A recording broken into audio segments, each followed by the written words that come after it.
السلام عليكم أخواني الأعزاء ومتابعينا الكرام. اليوم اتصل بي شخص وقال عنده مشكلة بالعصب الوركي.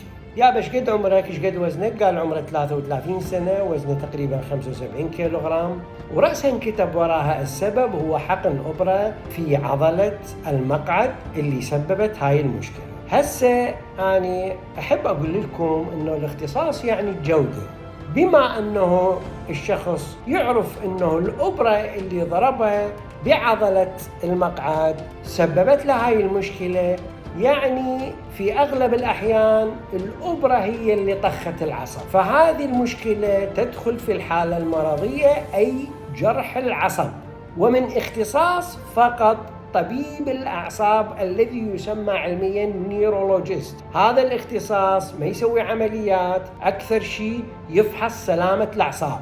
هذه المشكلة فرقوها عن المشكلة القادمة بسبب اعتلال جذور الأعصاب. الأعصاب تخرج من العمود الفقري وبعض مرات تنطخ في طريقها للخروج من العمود الفقري، يا اما بالغضروف يا اما بالفقره يا اما بالاعوجاج يا اما بالانزلاق الفقري، فيصير اعتلال. الاعتلال هو حاله غير مرضيه وممكن نتخلص منه من خلال الحركه او العلاج الطبيعي. زين عيني؟